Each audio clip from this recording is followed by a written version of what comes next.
Have you ever wondered how dynamic arrays, such as array lists and vector, grow and shrink in size? Hi, my name is Prateek, and in this tutorial, we will briefly revisit arrays, their applications, and many library methods that come handy while working with arrays. We'll look at how do we use sorting functions with comparators and lambda functions. We'll also dive into the internals of array lists and understand their working. But before we get started, make sure you check out free masterclasses on Scalar's event page to learn from some of the best industry leading experts. The link is in the description below. Also, subscribe to the channel if you haven't already. Let's dive right in. Let us begin by revisiting the concept of an array. Array is a very simple data structure that represents a linear collection of elements of the same type, right? So the concept of array is therein across all languages. In Python, it is called as list. In C++ and Java, it is called as an array, right? And most of the time, it is of the same type. But in Python, the arrays can also store elements of the different type. So arrays are used to store multiple values inside a single variable. I say, okay, this is a container. The name of the container is just one variable, but it is going to hold multiple values, right? Instead of declaring separate variables for each value, we just create one variable. Now this helps us because suppose you want to store 100 integers, you will not create 100 variables. Instead, you will create one array, and in this array, you will have multiple buckets. Each bucket is referenced by an index. Okay, if you want to store something at this position, indexing always starts from 0, right? We will say, okay, array of 0, I want to store the number 4. At this position, if I want to store something or I want to update something, I will say, okay, array of 1 should store 5 or it should be 15. Right? So I can update the value anytime I want, right? So this is the syntax, right? So the variable name is array, and how do I create it? So if I want to create an array of integer, I will say int followed by square brackets followed by arr followed by, here we will see there are a few different ways. One is we can use new keyword to allocate some memory, or we can directly give the values which we want to initialize the array with, right? So let us jump directly into the code and see various ways to create an array and work with them. So first of all, I'll say, okay, I want to create an array. So this time I'm just initializing it with some random numbers. I'm not using the new syntax. We will do that as well. This creates an array. If you do s out arr, let us understand what happens behind the scenes in the memory if you do this, right? So let me go and run this code. I will see some kind of address. In Java it is called as object reference. So I see this number. Now what is happening if you dive little bit into what is happening in the memory, right? When your program is executing, your RAM memory is divided into two parts. One is your stack memory and one is your heap memory. Both of these memories have their different properties. Any function that you're calling, it goes into stack and it creates a stack frame out of it, right? And when you're creating this something like this, you say, okay, uh, I'm doing int x this that is equal to 20. When you create a primitive variable like this, x is a bucket, it is created here and it is storing 20. But when you create an object, Java array is an object, right? The actual object, it is created in the heap. So your 1 4 6 8 9, it is created in the heap, and the address of this object, whatever is this address, 264, right? So 264 is stored in a variable which is there in the stack, and this is storing 264. That means the variable in the stack frame is pointing to the array object. So we call this ARR as a, this is a object reference. This ARR is not the array itself, it is referring to the array, right? So this is how it is created behind the memory, right? Now when you're going to print ARR, it's not going to print the contents of the array. Instead, it is going to print um, what is stored in ARR, right? If you want, okay, I want to print the contents of this array, right? So what I will do, I will say, okay, I need a way to iterate on this array and convert everything and print everything, right? There is an inbuilt function that we can use. So there is a different class, okay? There is a class called as arrays, and it is part of java.util. So arrays class has certain helper methods to work with these kinds of arrays. In these methods, we have to pass the array object and get our work done. So one such method is toString. I will give you some kind of array, and I want you to convert this into a string-like representation that can be printed using system.out.println. So let me give this array, and now if I show you what is the output, let's see. So now I'm getting this array. So I'm hoping that you're able to understand why this is working, right? What could be the logic behind this toString? It is doing nothing but it is doing a traversal on the array using a for loop, and it is adding everything into a string. So it says, okay, I'll start the string with the square brackets, then I will add the zeroth element, then I will append the first element, and so on. Something like this it is doing.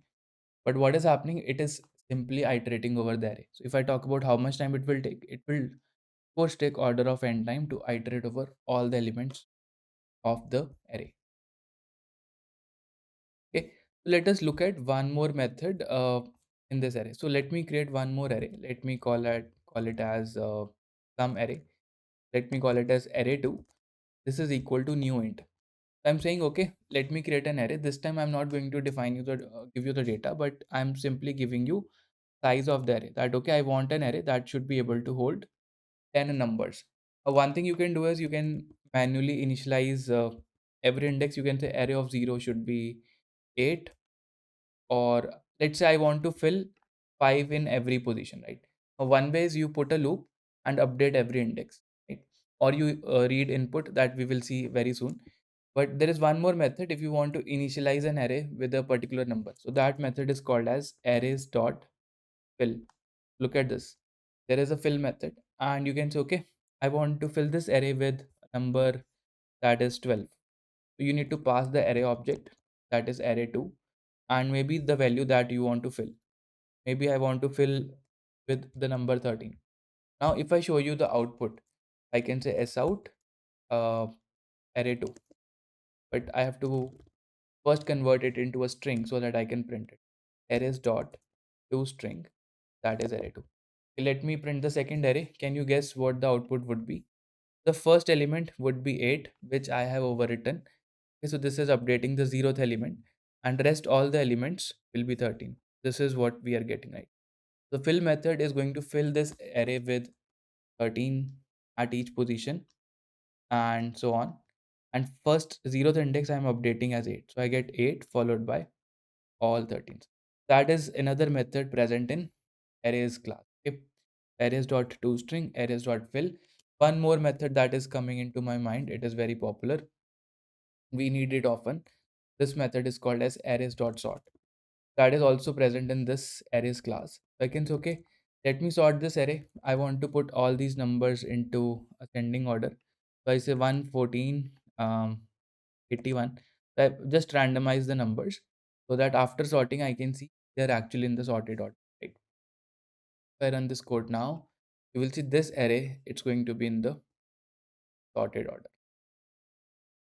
See, the array is getting sorted. So internally, it uses something like a quick sort kind of an algorithm, and the running time complexity of the sort method, it is order of n log n.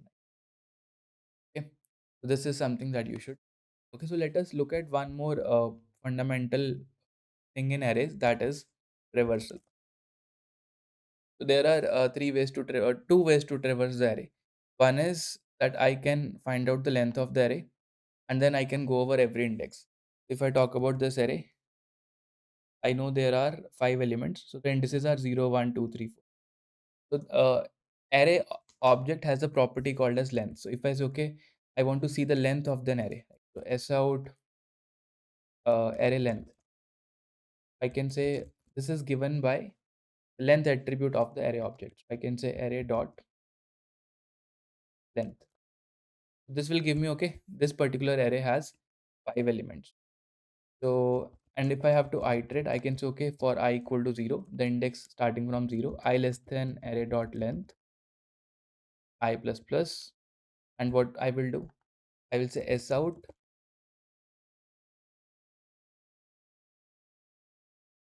array of I. This is going to print the ith element of the array, and we are doing it for all indices less than 5. We do not go till 5, but we go till less than 5 because the indices start from 0 and they go till n minus 1. This is n. The last index will be n minus.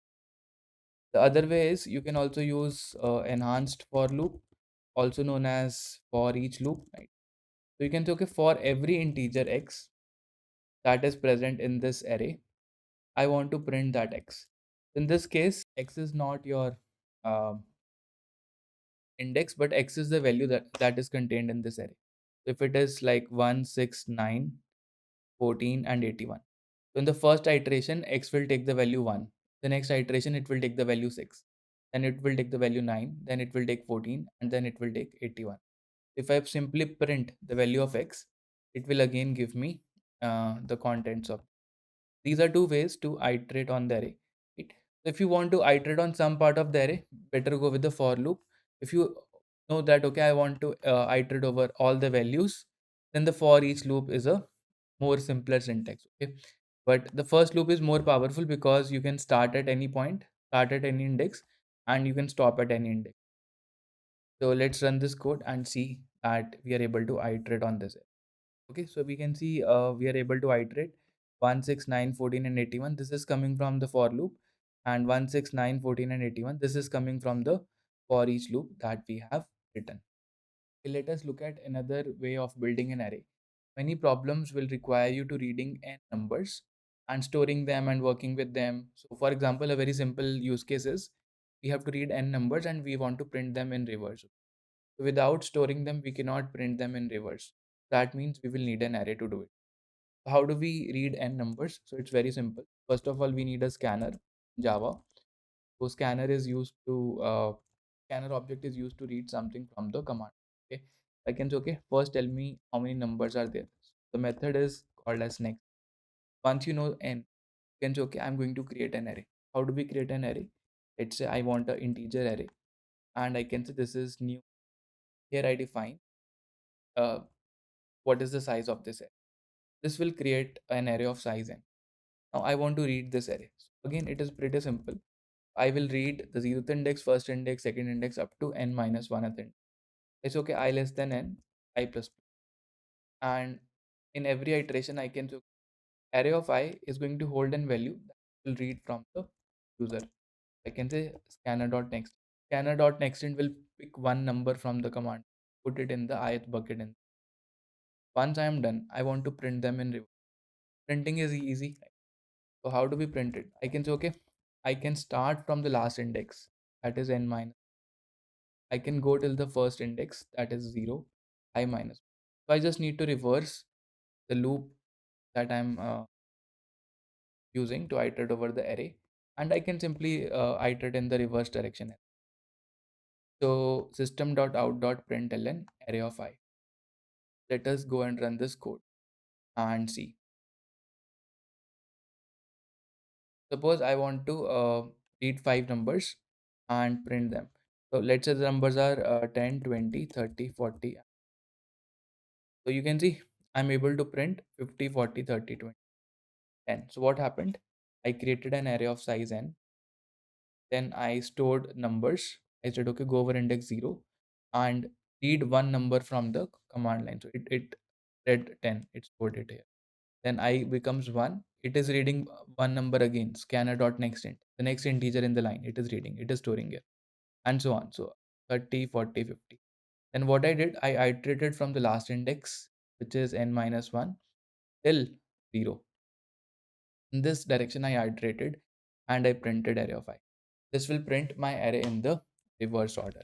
The next thing I want to talk about arrays is array of objects. Okay, we have seen how do we create an array of primitive data types like integer. Similarly, you can make a array of float, array of boolean, right? Primitive data types you can work with. But what is an object? So complex data types like strings. String is an object. Okay, you can also have a user defined class and you want to store objects of that class in your array. Let us see how that actually happens at the memory level and also at the syntax level, right? So suppose I have a book class. I'll just delete this method. In this book class, I have defined three attributes of the book. One is ISBN, which is your unique book code, a name, and a price. And I also have a constructor to create a book object, right? If I want to simply create one book object, how I will do it? I will say, okay, I want a book B. This is equal to new book. In this new book, I want to pass the name of the book. an ISBN and a price. I say okay, these are the three values that I'm going to initialize this book with. This just creates one book object. But what we really want, we want to create an array of books. How do we do it? We say okay, book followed by square brackets. That is the data type of the array. Then you have to give a variable name. I say okay, the name of the array is called as books. Let's keep it intuitive, and followed by new book. Suppose I want to store three books in an array, right? This is going to be three. Now what it's going to do, right? So as I discussed, in an integer array, your memory is going to get divided into two parts. One is your stack memory, which your main is getting called, and we have a variable called as books, which is going to refer to an array that is capable of holding three. Now this position is books of 0, this is books of 1, and this is books of. Now how do I put a book here? One option is that okay, I have created a book object B already. So B is a book. So B is also created here. B is pointing to a book that is a C++ book. C++ book has some address, let's say 104. B is storing this value 104. Now I want to put this book inside this array. I cannot like physically, I cannot say okay, this object will go inside this box in the heap. No, this is now not how it happens. The way to do it is you will have to say that books of 0, it is going to hold B. Books of 0 is going to hold B. That simply means that whatever is the value stored in B, it is also stored in here. So this value is 10. That what does it mean? So it simply means that books of 0 is referring to the C++ object, C++ book object that is present in the heap. This is how it is getting stored. In case of array of integers, it is different. In case of array of integers, you say okay, array of 0, this is equal to 5. The number is directly stored here, right? But when you say books of 0, this is equal to B, books of 0 is holding the address of this book object. You might say okay, this might be the reason, because we have created a B reference variable and then we are copying that value. Even if you do something like this, you say okay, books of 1 should be equal to new book, and let's say this is a Java book with code 2 and price is let's say 200, and let's say books of 2 is a new book which is let's say a Python book, and code is let's say 3, price is let's say 150, something like this. Let's say we have now books of 0, books of 1, books of 2. What is happening when you're doing this statement? So this is even doing the same work, just that this new book object is getting directly stored inside books of 1. So that simply means whenever you use new book, it creates a book object in the heap memory, right? Not going to create inside the array. So Java book is created somewhere in the heap. Maybe this location is 216, and this address is getting copied here. So this is going to be 216. That means books of 1 is going to refer to this Java object. And when I say books of 2, this is equal to new book. So again, a new book object will be created in the heap. Let's say this is Python, and it has some address, let's say 780. So 780 will get copied here. Now you want to say, okay, I want to really verify this is how it is stored. Let me show you by doing an S out, right? If I say S out books, what I'm going to get? I'm going to get the address of the whole array. Maybe this books array is created at a location that is 200. I'm going to get this 200. But now you might say, okay, no, I don't want to print this. I want to print this entire array. If I say s out arrays dot to string, basically I want to traverse on this books array and I want to print it. Let me show you this output. What output and do we really get? Okay, let me run this one. Now you see what we are getting here is the address, is the value that is stored in this books variable. And what we are getting here, these are the three addresses stored in this array, which are referring to the three books that we have. This this is C++, Java, and Python. Three objects, their addresses are stored in the books array, and this is what we are getting, right? Now you might say, I want to print the content. I actually want to print the object. I don't want to print an address. How do I do that, right? The reason is Java does not know how do we print this book. Okay, how do we actually go to a location and print that object? So in order to do this, there is a uh, method called as toString that is present in inbuilt classes. Okay, for example, when you print strings, string has a toString, or if you print like some object, right? So many objects have their own toString method. What we have to do, uh, we have to go inside the book class, which is this, and we have to say, okay, I want a toString method, right? Public string toString. So this method should return a string. It is automatically giving me a recommendation that there is a default template in which I will concatenate these three properties of the book, which looks good to me. So I will just click OK and it will create a method for me, right? So when I want to say, okay, I want to convert this book into a string, internally it is going to call the toString method of book, right? Which method I will tell you, right? Let us go to array of objects. When are you saying arrays.toString, it is going to iterate on each book and it is going to convert that book object into the string like representation if the toString method is overwritten, right? We have overwritten that method, so what we will get, we will get the contents of the book. Let's run this code now once again and see what do we get now. Now you can see I'm getting a book, that is the C++ book, then the Java book, and then the Python book. You might ask, okay, can we do something more on this object? The answer is yes. Maybe you want to sort this array of books, right? So do you think arrays.sort will work? Want to sort this array of books? Will it work? I might get an error. Okay, I'm really getting an error here. Why? Because the sort function does not know how do I compare two book objects. Okay, so how do I do it? There are three ways that I have discussed in my previous video, in which I have discussed Java collections. One is using compare to method, one is using comparator, and one is using lambda function. I'll give you a quick uh, way to do it, which is using the lambda function in this video. What I need to do, I need to define one line function in which I will say, okay, how do I compare two book objects? The two inputs, let's say book B1 and B2. So there can be any two books. The sorting algorithm is going to pass book objects to this function, followed by an arrow, followed by I should return a number which is negative, 0 or positive. Right? So if I return a number that is negative, it simply means that my first book is smaller, right? Okay, and if I return a number that is positive, that means my first book is bigger, right? I need some way to convert these two books into the numeric values. For example, I want to sort these books according to their price. So let's say I'm comparing C++ and Java.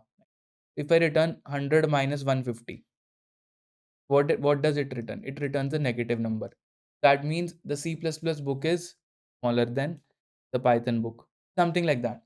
Let me show you. If I say I want to compare two book objects B1 and B2, and in return I will say that compare on the basis of their price. So I will return a number B1 dot price minus B2 dot price. This is a shortcut way of writing a comparator, right? Using a lambda function. So I'm comparing two books. If the first book price is, let's say, 50 and second book price is 100, so this expression will return a negative number. That means the first book is smaller and hence it will be placed first in the list, right? Let me go and run this and we will see what happens. So I'm getting now the C++ book followed by, okay, I forgot to print this after sorting, right? Before sorting it is C++, Java and Python. Let us see what happens after doing the sorting, right?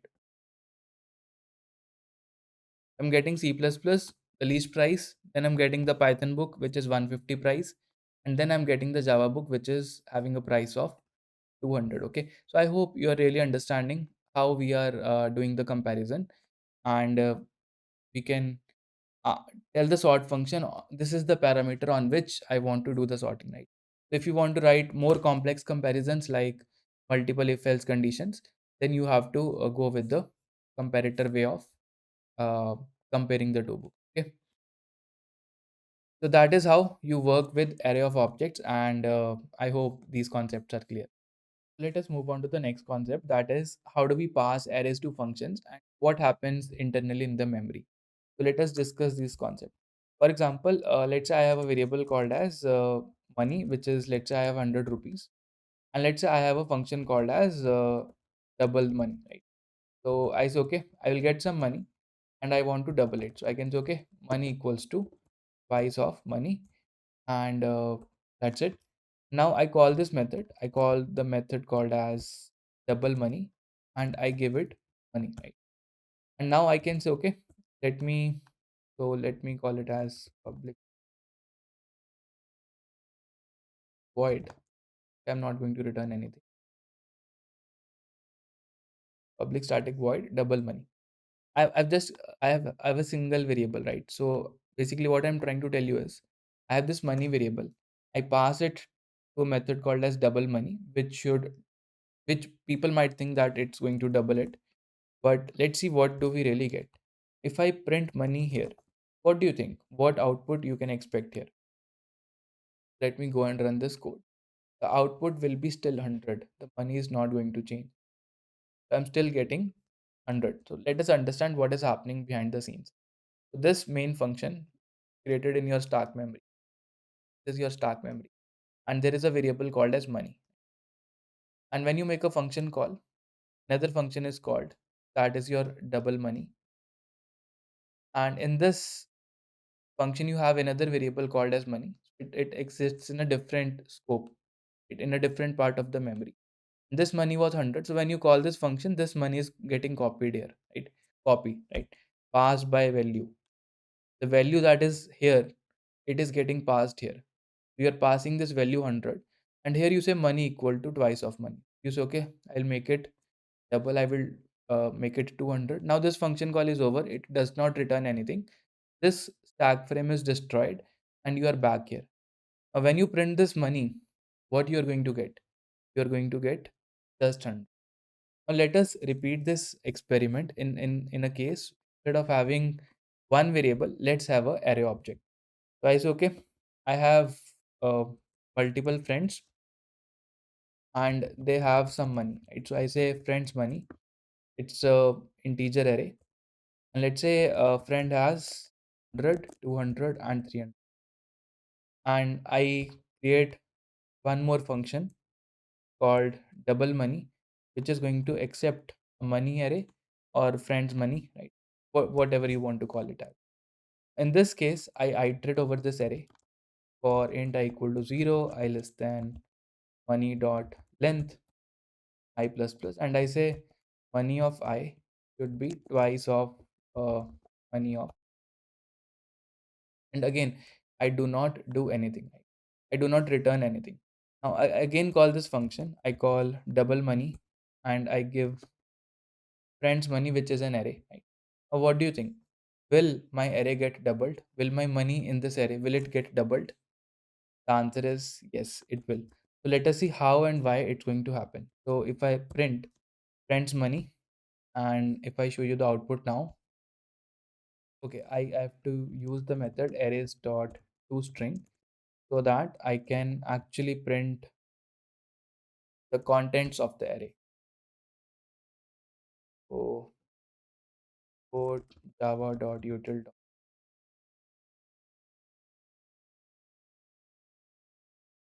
Now this money is actually getting 200, 400. You might think it is not doubling for the primitive data type, but it is doubling for the array. Primitive behind the scenes, what is happening, we have already seen. Now let us see what is happening when you are passing an array. So you have your stack memory. Okay, I told you the array is created in the heap memory. Your 100, 200, and 300, they are created here, right? And they have some address. Let's say the address is 556. This is the location at which the array is created. When you called your main function, it got created in the stack. Your variable friends money, It is also created here. What is this variable holding? It is holding the address of the array. So it is holding 556. Now, when you call this function double money, you're passing the variable, the object reference friends money to it. Okay. So we are calling this function double money, and it has a variable called as money, in which what is the value that is getting copied? It is not the array that is getting copied. It is the value inside this function variable friends money. It is getting copied, right? So in Java, everything is passed by value. Okay, but in case of array, what is the value that is getting passed? It is not the array object. It is the address that is getting passed. You have 556 getting copied here, right? When you say, okay, money I equal to twice of money. So this money is also referring to the same array. When you access the ith location using this address, you eventually end up here. You say, okay, money of I should be twice of money. You make it double, make it 400, you make it 600. Now this function is over. This is this call is gone. This link is also gone. And when you come back again here and you try to access the friends money array, the actual array has been changed, right? Okay, so although it appears like pass by reference, but the concept is still called as pass by value in Java. Okay, but for the objects that are stored in the heap, okay, so objects in the heap, when you pass them to a function, their address is being passed. Okay, that is something that you should know. And now I hope you're able to understand what happens when you pass an array to a function. You change the array, the actual array will get changed. Okay, if you want to create a copy of the array, you have to use some methods like clone or what, right? So that is how arrays are passed to a function. Now let us move on to two-dimensional arrays. Okay, so many real-life problems, for example, games and puzzles like tic-tac-toe, they might require you to store data in the form of a 2D matrix. Now, if you want to store data in the form of a 2D matrix, you need a two-dimensional array, right? You can also have a three-dimensional, four-dimensional, n-dimensional array, right? How do we create such an array? I'll show you few ways to create these kind of arrays. So first, I need to define the data type, and in this case, it's a 2D array. So I will have to use these square brackets two times. I will tell you the reason why. And then one way is I can directly give the data, right? Now, if you look at this array, it has three rows and four columns. So it is like 1, 2, 3, and 400. This is like one object. Then I have 4, 5, 6, and 100. This is like another object. And then I have 7, 8, 9, and 100. 7, 8, 9, and 100. This is like another object. Now, how they are stored internally in the memory, let us discuss. For Java, a 2D array is nothing but it's a 1D array in which each each row or uh, each row is like one object, right? So can I say it's a 1D array of objects where each object itself is a one dimension. So in the memory, there is no 2D array created. Internally, it's going to use a 1D array where I can say the zeroth row, this element is my array of 0. Array of 0 itself is an array. Right? That is what I'm trying to tell here. Array of 0 is of the type int square brackets. That means array of 0 represents 1D array. Array of 0 is going to hold the address of another 1D array. Let's say this address is something, that address will be present here. If I say array of 1, that is also going to hold the address of another array, and array of 2, it's also going to hold the address of another. This is array of 1, and this is exactly how it is stored, right? And where is your ARR? ARR is here. This variable, it is in the stack memory, and these arrays, these four arrays, they are in the. Okay, so this, I'm saying this is a object. A 2D array is nothing but it's a 1D array of objects, 1D array of objects where each object is also an array. This treated like this way, right? So treated like this is one book, this is another book, this is another book, right? Each row is one object. Now you might say, okay, prove me this is how it is stored. So let us go and do a s out. Let me show you. I can say arrays dot toString. I want to print this array. I give ARR, right? And again, I will import java.util. So if I make this import and I call this method arrays.toString, now what I'm hoping to get, will I get the contents of the array or will I get these addresses? Let us see what do we really get. I need to run this. Look at this. I'm getting three addresses. What are these three addresses? These are the three addresses of these three row objects that we have created. This is 264. This is stored here. This is 30C. So this is the address 30C, and this is 1970. 11970. This is the address of another. And you might ask, okay, if I want to print a 2D array using a two string method, can I do that? Or should I iterate over this array? I will tell you, you can do both. Okay, so you can use an inbuilt method to print this entire array. You can also iterate over this array. Let us first look at an inbuilt method. If you have a structure like this, right, so you just don't need to iterate over these values, but instead you need to say, okay, I also need to iterate the objects they are referring to, right? So basically, it's kind of a recursive structure, right? So this is referring to some object. This might also be referring to some other object, right? So I want to go deep inside this structure and iterate over all the values, right? In order to do an iteration like this, what I have to do, I have to use a method called as arrays dot deep to string. I iterate deeply inside these structures and then print this array. If I call this method, right, arrays dot deep to string, what will happen? It will go inside those arrays, those rows as well, and it will print them, right? If I go and run this code, you can see this is the output that I'm getting, right? So I hope you're able to understand the difference. Okay, now how this 2D array is stored, just a quick recap. This array, this ARR is a 1D array which is holding three rows in it. So three rows, each row is a 1D array object containing four numbers. So now let us do one more thing. Let us write a method called as print that is going to iterate on this 2D array, right? So sometimes we have to manually use a for loop to iterate over a 2D array. Let's see how we can do it. So public void, public static void, let's say traverse. Input is a 2D array, so I'll create a reference variable ARR. Right? How do I iterate? If I simply say s out ARR.length, can you guess what is this length going to be? What is the length of this array? This array is holding three items. This length is giving me the number of rows I have. If you want to figure out how many rows I have in this array, these are the number of rows. How many columns I have in this? That is nothing but the number of elements in each array is the number of columns. So I can say if it is a fixed size array, rows cross columns, rows will be nothing but the number of rows will be nothing but array dot length. How many columns I will have? That is nothing but array of 0 dot length. The number of elements in the first array.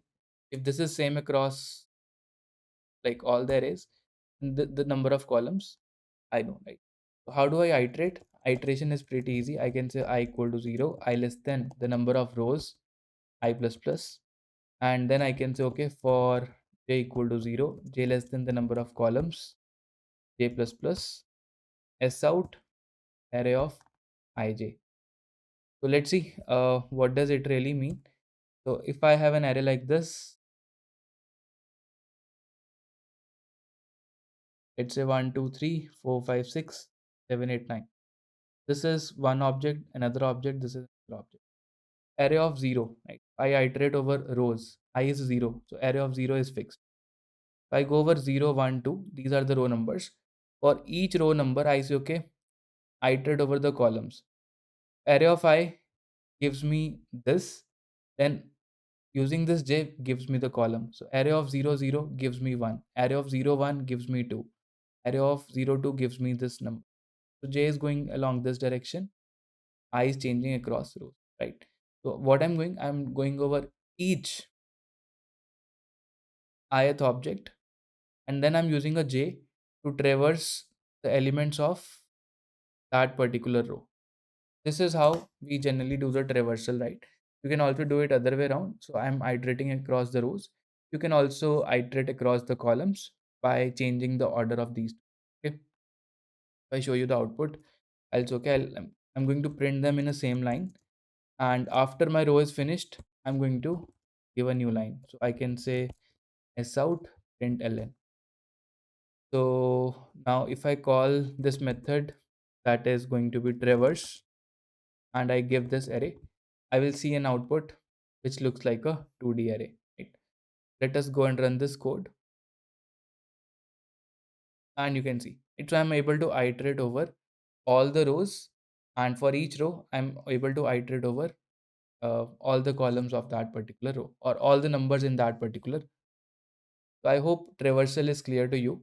Now, some of you might ask that, okay, can we do some kind of sorting on this 2D array? Maybe I want to compare each row with some other row. Okay, so I want to do sorting across the rows. I want to sort rows.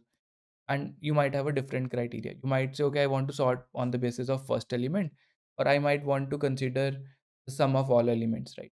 So how do I do that? So it's very easy. So consider each row as one object, and I want to compare this with other objects, right? What I can do, I can use arrays.sort method. It will assume that I'm going to give you a 1D array. That's okay. So it's going to, and this is actually a 1D array. Okay. So although the syntax is 2D array, but Java considers this as one element of the array. This has another element of the array, and this has another element of. Suppose if I want to sort according to their sum, right? What I have to do? I'll say, okay, fine. I will give you two objects. What are the data types of these two objects? These two objects are arrays.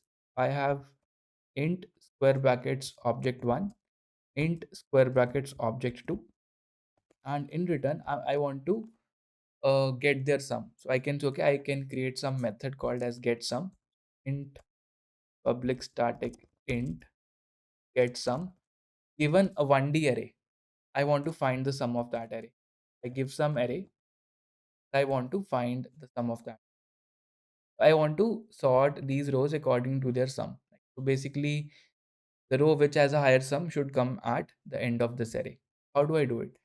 First, let's write a helper function to get the sum. So for now, I can say int sum equals to 0. For int value inside this array, I can say sum equal to sum plus val, and I can return this. Finding the sum is pretty easy. Now, here in my lambda expression, I can say, okay, I'm going to compare on the basis of sum of these arrays. So array 1, which is my object 1, minus get sum of array 2, which is my object 2. That's it. And if I do this, and now I want to show you the output, I can again print this array after doing the sorting, and let us see what do we really get. Now, if you look carefully, I'm getting this array first, which has the least sum. This array has a higher sum, and this array has even the highest sum. Why? Because I have a very big element 400. You can verify. So what I have done, I have written a lambda function that is comparing two rows. Any like internally, it will call some logic to compare two rows. Okay, so it is comparing two rows according to their sum. If you want to compare on the basis of first element or the last element, that can also be done. So if I do this once again here, I can say, okay, uh, o1 dot get last element. How do I get it? I can say, okay, o1 dot length minus 1, that is giving me the last element, and o2 of o2 dot length. I'm saying, okay, let us compare on the basis of last element. In that case, this array will come first, then this array will come, and then this array will come. If I go and run the code once again, let's see what do we really get. Okay, so I'm getting 10, 100, and 400. That is how powerful these lambda functions are. They can also work with 2D arrays, but now you're not going to compare. You're going to treat each row as one object. Okay, that is something that you must learn. So we have seen how do we work with a 2D array, but we have not seen how do we take input a 2D array of size n cross m and read it from the user. Okay, let us do that as well. First of all, I'll create a scanner so that we can read numbers from the user. So scanner sc, this is equal to new scanner, and let's read how many rows we want to create. Number of rows is scanner.nextInt, and number of columns is also going to be scanner. So I'm going to create a 2D array of size n cross m. So how do I do it? Pretty simple. So I define variable arr, which is of the type int square bracket square bracket. This is equal to new int, and here I define the number of rows, which is n, and the number of columns, which is m. Once I do this, Java will create an array in which I have, let's say, n equal to 3 and m is 4. It's going to link these like that. Internally, this is how they will get created. Now, what I want to do, I want to read numbers and put them here. I want to say, okay, 1, 2, 3 is the first row, 5, 6, 7, 8 is the another row. How do I do it? I have to go to the zeroth index. Then I have to iterate over uh, from j equal to 0 till j equal to 3. 0, 1, 2, 3. Then I have to go to this index, read this array. I have to go to this index, read this array. Let's see how we can do it. I can say for int I equal to 0, I less than n, I plus plus. Then for each row, I need to read the elements j equal to 0, j less than m, j plus plus, and array of I comma j. So in the ith row, the jth cell, I want to read a number. Scanner dot extend. Fine. This is it. It's once this is done, I have read all the elements. Now what I need to do, I need to print. So I can say okay, s out arrays dot deep to string, and I will give it. I need to import java dot util dot. So let us run this code and see are we able to read an array from the user or not. Let's say I want to have 3 rows and 4 columns. I need to give data. Let's say I'll give 12 elements. 1, 2, 3, 4, 5, 6, 7, 8, 9, 10, 11, and so yes, I'm able to create an array with 3 rows and 4 columns, and you can see first row, second row, and the third row. So this is how exactly we did a two-dimensional array, and this is how the memory representation of 2D array looks like. This is my variable arr. Okay, so let's move on to jagged array next. So we have seen how do we work with a 2D array, but we have not seen how do we take input a 2D array of size n cross m and read it from the user. Okay, let us do that as well. First of all, I'll create a scanner so that we can read numbers from the user. So scanner sc, this is equal to new scanner, and let's read how many rows we want to create. Number of rows is scanner.nextInt, and number of columns is also going to be scanner dot. So I'm going to create a 2D array of size n cross m. So how do I do it? Pretty simple.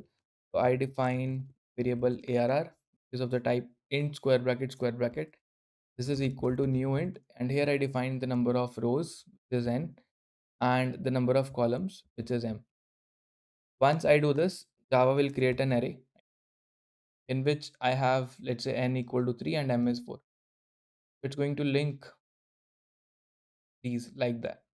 Internally, this is how they will get created. Now, what I want to do, I want to read numbers and put them here. I want to say, okay, 1, 2, 3 is the first row, 5, 6, 7, 8 is the another row. How do I do it? I have to go to the zeroth index. Then I have to iterate over uh, from j equal to 0 till j equal to 3. 0, 1, 2, 3. Then I have to go to this index, read this array. I have to go to this index, read this array. Let's see how we can do it. I can say for int I equal to 0, I less than n, I plus plus. Then for each row, I need to read the elements j equal to 0, j less than m, j plus plus, and array of I comma j. So in the ith row, the jth cell, I want to read a number. scanner dot extend. Fine. This is it. It's once this is done, I have read all the elements. Now what I need to do, I need to print. So I can say okay, s out arrays dot deep to string, and I will give it. I need to import java dot util dot. So let us run this code and see are we able to read an array from the user or not. Let's say I want to have 3 rows and 4 columns. I need to give data. Let's say I'll give 12 elements. 1, 2, 3, 4, 1, 2, 3, 4, 5, 6, 7, 8, 9, 10, 11, and so yes, I'm able to create an array with 3 rows and 4 columns, and you can see first row, second row, and the third row. So this is how exactly we did a two-dimensional array, and this is how the memory representation of 2D array looks like. This is my variable ARR. Okay, so let's move on to jagged array next. Let us discuss what is a jagged array, right? A jagged array is an array with variable number of columns. Variable number of columns in. Now, how this is possible? Let's see. Let's see an example. Let's say I have 3 columns in one row. In another row, I have, let's say, 4 columns, and in another row, I have just 2 columns. Can we create such an array? The answer is yes. Why? Because when you create a 2D array in Java, each bucket is referring to a array object. Now, each array object is independent of the previous object that we have created. What I'm saying is, we are creating 3 different objects for 3 different rows, and each object can have its different length. For example, this length is 2, this length is 4, and this length is 3. Right? Let's see how we can create an array like this. Java. It's again a 2D array which looks like this: 1, 2, 3, 4, 5, 6, 7, 8, and 9. In this case, we don't have fixed number of columns in each row. Number of columns are variable in each row. How do I do it? So let's see. I'll start by creating a scanner equal to new scanners dot in. Now I'm just going to read the number of rows from the user. I say scanner dot next. Once I know the number of rows, I can initialize my array. I can say int square bracket arr. This is equal to new int, and here I just define the number of rows. It's okay. I need r number of rows. How many columns are there? I will tell you later. What does this code do? It creates an arr that points to an array that will hold these array objects, but they will be created later. It's only going to create an array with r number of buckets inside. Okay, these will be created later. This part we will do next, right? Now what I need to do, I need to iterate over each bucket. I equal to 0, I less than r, I plus plus. Now I'm going to ask, okay, tell me how many columns you are going to have in this row, right? So I will ask the user. I can accept columns in current row. How many columns? I'll ask the user to tell me number of columns in the current row. You can also output here s out columns in current row.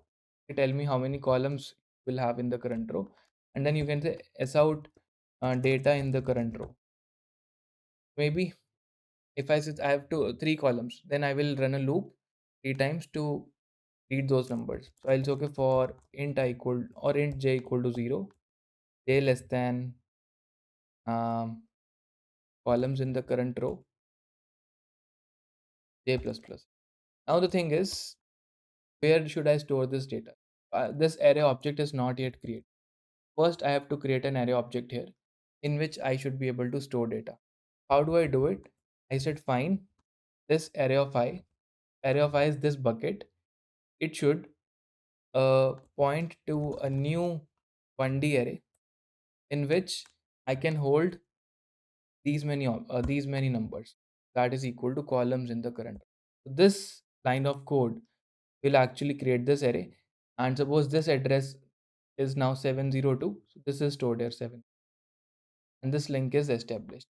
Now I can read data and I can store it. And this thing we will repeat for every row. I'm iterating over these buckets now, and I'm going to say, okay, read the next number and store it here. So I can say array of I comma j, this is equal to scanner dot. That's it.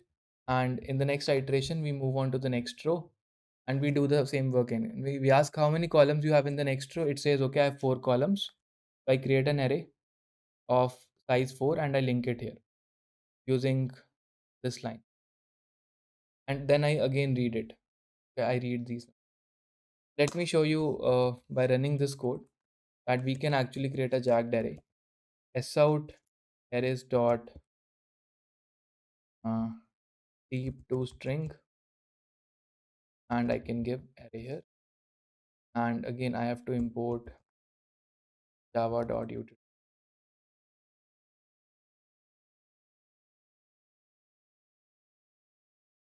So let's go and run this.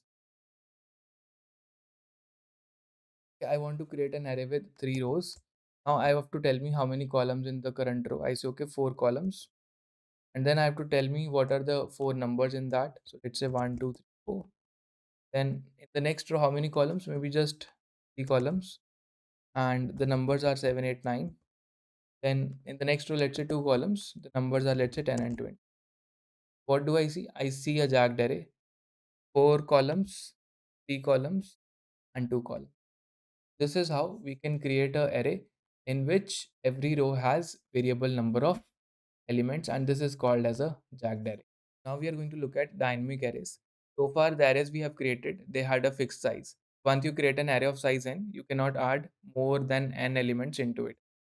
That is where dynamic arrays come into picture. For example, you are building a to-do list where you can keep on adding tasks every day, and you might be removing some old tasks as well. So you do not know how many elements you would be storing in your list. So you need something like a dynamic array in that case, right? So in Java, dynamic array is provided by the library as a part of Java collections framework. The class is called as ArrayList. We will also see how this class internally works. But before that, we will look at a demo of using ArrayList. Okay. An ArrayList is a dynamic array for storing elements. It's like an array, but with no size limit. It also maintains the insertion order. That means keep on adding elements and they will get added at the end of this array, right? So if I say, okay, I want to add 6, I want to add 7, I want to add 12, they will keep on adding in this at the end of the array. We can add elements, we can also remove elements, and it implements the list interface in Java. So we can use all the methods of the list interface here. So list interface is part of collections framework, and I've done a detailed video on collections framework. Link you can find in the description also. You can watch that video if you want to learn about more about the collections framework and various data structures present inside the Java collections framework. Now, how this array list is implemented. Let us talk about how this array is actually dynamic. How does it grow and shrink? One way of implementing the array list is start with some fixed size array. So I guess in Java, this fixed size array is having a default size of 10. So whenever you say, okay, I want to create an array list, it will give you space for 10 elements. But as soon as this gets full, right, you say, okay, I've used all the elements, right? What it will do? It will double itself. Now you cannot double in the same memory because this memory might be occupied by some other data structure or some other part of the program. What it does, it looks for new memory in the heap where it creates an array of the double size, and it's going to copy the old data into the new array. Let's say this data was 1, 2, 3, 4 up to 10. So it's going to copy all this data in the new array, and then the remaining elements, the remaining 10 boxes are available for putting some new data, right? Once this gets full, again you have to do the same thing again. Double the old array by creating a new array, copy the data from the old array, and you have to delete the old array. So in Java, the deletion is done by the garbage collector. For example, if this is my old array and I say old ARR equal to null, what does it mean? No one is referring to this array. This object becomes eligible for garbage collection, right? Okay, so in other languages like C++, you have to use the delete keyword. But in Java, the garbage collector takes care of objects that no one is referring to. So let us first look at the demo, right? So to be precise, in Java, so Java maintains something called as a load factor. Right? Load factor is what percentage of your array is currently filled, right? So if I say, okay, if my load factor goes more than 0.7, that means if I have space for 10 elements and I put 8 elements in this array, right? That means it is the time to double the array, right? So right now I was doing it full capacity, but you can also do it early. If your 70% of the array is full, right? So that is your current size upon your capacity. If this percentage exceeds zero point 0.7, so Java triggers this function that doubles this array. So it creates a new array, copies the data here, and you have more space available for storing um, new elements. Okay, so ideally, if you know that, okay, I'm building a application in which I will require space for around 1000 elements, so it is better to initialize your array list with the initial capacity of 1000 so that your doubling does not happen again and again. And if you, okay, I need maybe 1100 elements, so take a safer limit. Okay, and you took, okay, I created an array with 1000 elements, that is fine, it will double one time, so from 1000 it will become 2000, right? In 2000 you can easily store 1100 elements. Basically you should have a rough idea of the range, how many elements you would be needed, and accordingly you can initialize a array list so that your repeated doubling operation can be minimized. And doubling is an expensive operation. Why? Because it copies all your data into the new array, which is going to take linear time, right? That is how the internals of the array list work, right? So let us also talk about features. Array list is a dynamic data structure, and it can grow dynamically. It can also shrink as we remove elements from the list. So again, there is certain criteria. Okay, when 20% of the list is occupied, I might shrink it to the half, something like this. We can have a conditional condition on shrinking as well, just like we have a condition on growing. Second thing is it is ordered. It preserves the order in which the elements were added to the list. It is index based, so thus it's an array internally, right? So it also has indexing. So if you want to get this element, we will say, okay, array dot get 0. It provides us with a get method, and I need to tell, okay, this is the index I need to um, access, right? And okay, and ArrayList can also store, uh, it can only store object data types. That means it cannot store primitive data types like int. If you want to create an array list of ints, you will have to use the corresponding wrapper classes. Okay, so need to have some idea about wrapper classes. I can create an array list of integer, where integer is the wrapper class for int data type, right? It cannot be used for primitive data types. We require a wrapper class in that. And another thing is it is not synchronized. So if you need a concurrent data structure, then there is a something called as vector, which is a synchronized implementation of array list. Okay, so this concept is pretty advanced. If you're working with multiple threads and stuff, then you might be using vector. So let us look at a demo of using ArrayList. Before we jump into the code, let us talk a little bit about the kind of operations we can do on an ArrayList. So one common operation that we do is we want to access any ith element. So it is called as random access. That is done using the get function. So I can get any random element in order of one time, which is pretty obvious because internally it is accessing the array. Okay, then I can add elements. I can add elements at the end of the array list, which will take order of one time. But you can also add elements in the middle of array list, which will require shifting of elements. Okay, inserting elements in the middle, it's going to take order of n time. Similarly, deleting something from the middle is also going to take order of n time because the remaining elements will have to get shifted. Searching in general, it takes order of n time because it's going to use a linear search, right?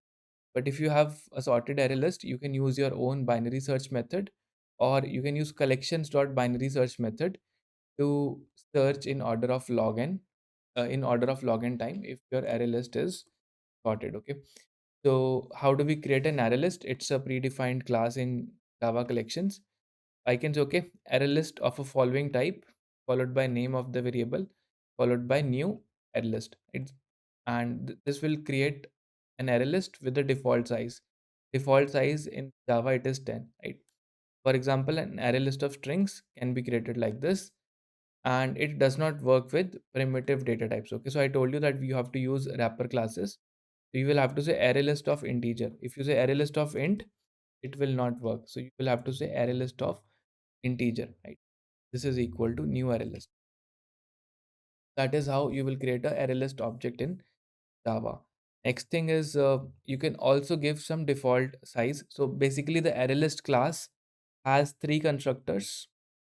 In in one constructor you don't give anything, so it uses a default size of 10. In another constructor it accepts you give me the default size and I will create an array list of that capacity. So I'm saying 50. That means it is able to hold 50 objects in this array list, and once you reach 50 capacity it will double itself, right? And there is a third constructor as well in which you can initialize an array list from some other list or from some other collection as well, right? That can also be done. For example, in this case, we have a list of strings and we are initializing the array list using this list. That is the third constructor call that is being done, right? So one more point to note about array list is it allows us to store heterogeneous elements as well. For example, I can add an integer into it. I can also add a string object into it, right? We can store objects with various types in an ArrayList instance also. In this case, when you are creating this ArrayList object, you don't need to parameterize the instance. Don't need to define what kind of data it is going to hold. It will hold all types of objects in it, right? So you can put a string, you can put a book, you can put a dog, anything will work in the same ArrayList. So that is about uh, how do we create an array list. Now I will show you a quick demo as well. So I did this demo in Java collections video that I have already done.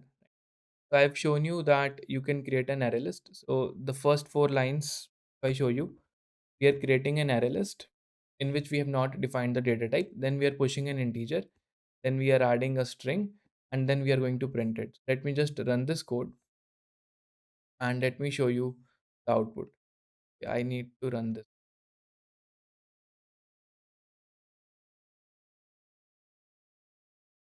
Yeah. So if you see here, I'm getting an array list in which one item is an integer object, the other item is a string object. So we can definitely do this. So I'll comment it out. Then I can say, okay, create an array list, because array list implements an interface. So I can say this left hand side data type can be more generic. It can have list as the data type. That is perfectly fine because an array list is an implementation of a list. So I can call the add method to add something at the end. I'm saying add 1, add 2, add 4. Then I can also use this add method by specifying the index. So the add method is overloaded. There are two add methods, one which adds at the end and one which adds at a particular index. I'm saying, okay, at the second index, you should add 15. So it becomes like this 1, 2, 4. Then at the second index, which is 0, 1, 2, I want to add 15 here. It will become 1, 2, 15, and 4. This is the output that we get. Right? Then I've created another list in which I have added 25. And then I'm using a method called as add all. Add all is used if you want to add all items present in one list into another list. Add all will iterate over all items in list 1 and it will add them into list 2. So you will see 25 followed by all items that are present in list 1 are now present in list 2. So just like add, we have a remove method. Remove method is also, there are two remove methods. The one remove method which accepts an integer. So if I show you something like this, list dot remove. So you can see one remove method accepts the index and second remove method accepts the object. So if you have to give the object of the type integer, you have to typecast into the integer data type. So I can say, okay, integer dot value of 1. It will mean that I want to remove 1 from this list. But if I simply pass 1, it would mean that I want to remove the element at index 1, right? That is how the remove method works, right? And if you want to search something, then there is a contains method. It will tell you, okay, whether the following integer or following object is present inside this list or not. That is your searching method. Now there is one more method that is called as set. So that means I want to update something. So if I want to say, okay, I want to update the zeroth index, and this is the object that I want to store at the zeroth index.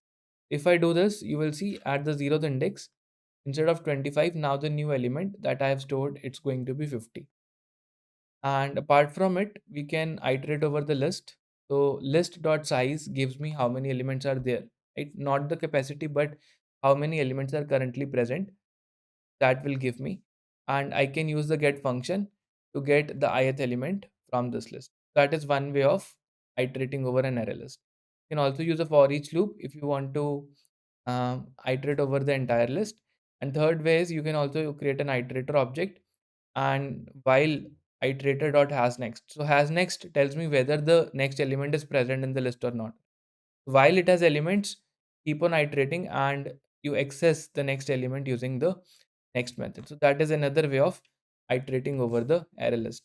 So you can use these methods, and you can work with array list while solving a lot of problems. Okay, so that is about array list.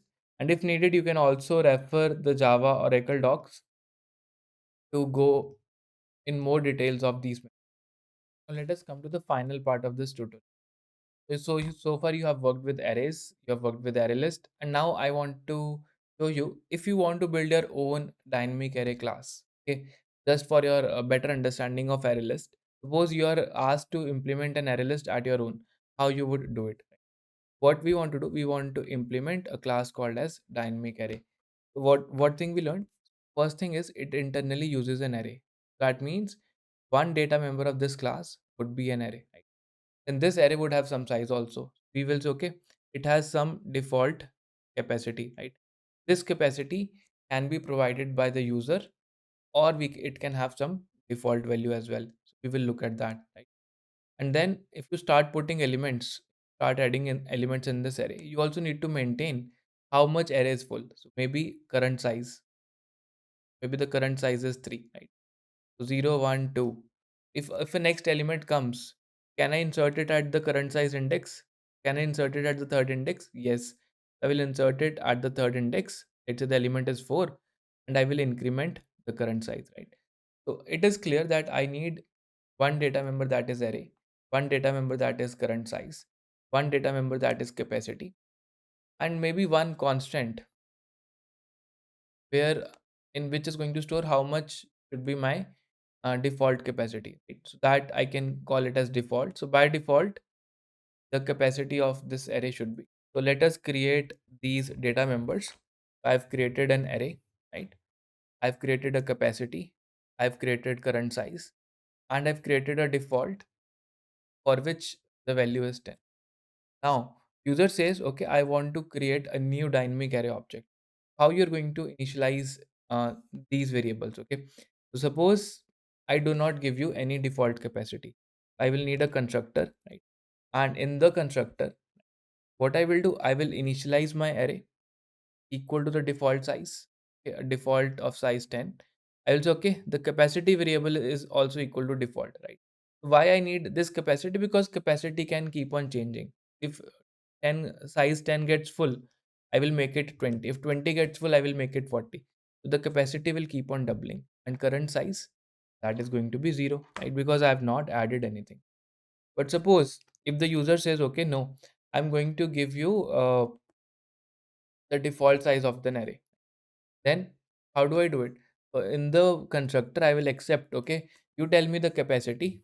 I will initialize my capacity equal to that capacity, and I will create an array of that capacity, right? And current size is still 0. Right? Okay, so that is how the constructor is getting created. The third constructor in which I get another list and then I create this array, I'm not creating that. I'm writing a simplified version of an array list, right? Now suppose I want to add something into my array list. So how should I do it? Very simple. I will define a method called as add, and I will I'm just printing the capacity as of now, but I will remove this statement so that we can see while running the code. Right? So I can say array of current size, this is equal to data. Basically, in the beginning, my current size, it is 0, and I get some data. Let's say data is 5. So I said fine, array of 0, this should be equal to 5, and I say current size plus plus. So my current size becomes 1. So that means next time I will do an insertion here. Again, I get a data that is 6. What I do, I put it here and I increment the current size to 2. So the next time my insertion will go here. Now suppose I keep on adding elements, and after some time my current size becomes equal to the capacity. Okay, so my capacity was 10 and my current size is also 10. That means I have already inserted 10 elements. So if something like this happens, that okay, my current size, it's going to be equal to the capacity. What should I do? I need to double my array. So how I am doing it? Let us try to understand that. So let's say I have an array of size of capacity 4. Okay, I insert one element, current size becomes 1. Insert one more element, current size becomes 2. I insert one more element, current size becomes 3. I insert one more element, my current size becomes 4. Current size is equal to capacity. If this happens, and this is my ARR, what do? I create a variable called as old array. I say okay, old array pointing to this ARR, the old array. Then I say ARR, which is the data member of the class. It should refer to a new array which has a double capacity. It should have double capacity. So that is what I do here. Then I iterate over the old array. I iterate over these elements. And I say array of I, this is equal to old array of I. So I copy all these elements here. Okay, fine. I do it. What should I do? I say old array, this is equal to null. So I break this connection. That means no one is pointing to this array now. The garbage collector will delete it. Here, the garbage collector will get invoked. And of course, for the new array, we have updated the array property, but we have not updated the capacity property. So the capacity was still 4, but now the capacity should be 8. I'm saying capacity equal to twice of capacity. So what do? I first check if my array is full, I double it, and then I can insert data into it. I say array of current size is still 4. So 0, 1, 2, 3, 4. At the fourth index, I can put the new data. Maybe the data is 50. I put it. That is how I implement the doubling operation inside my array. Now, suppose I want to remove something. So removing is easy, right? I'm not removing from an empty array. So that check you have to uh, either you do not either you put some conditions here or you throw an exception, right? I'm simply saying okay, I want to remove an element. I'm simply removing the last element. So this is my current size. I said okay, I'll reduce the current size, and it means okay, I am going one step back. Current size minus minus. So I'm removing one element from the array, right? So the element will stay here, but next time you add something, it will get overwritten. Okay, and if you have to iterate, you will only iterate on this range. Doing current size minus minus will remove the last element as well. Now there are some more methods we can implement. For example, if I want to um, get the ith element, that is pretty easy. You simply return array of I. If I want to get the capacity, how many elements my array list can hold, I can say return the current capacity. I cannot use access this directly because it is a private variable. So I have created a getter to return it. Then if I want to get how many elements I currently have, I say okay, there is a function called size that I have implemented. It is going to return the current size. Now you can create more methods. You can create a method called contains, in which you will implement linear search and you will tell whether that element is present or not. Okay, you can implement a method called as index of, in which you will return the index of the element where it is present. So instead of returning a boolean, you can return an integer index as well, right? You can also overload the remove method, where you will get a integer value. So either you remove the element at that index or you remove that value, right? So you can do something like that as well, right?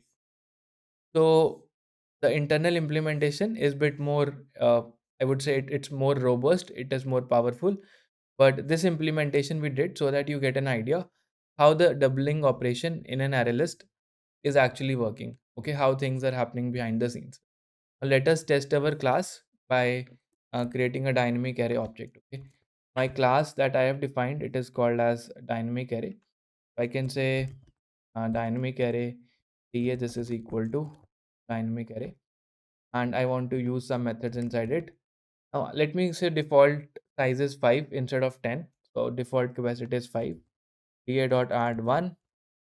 Let me just add 5 elements.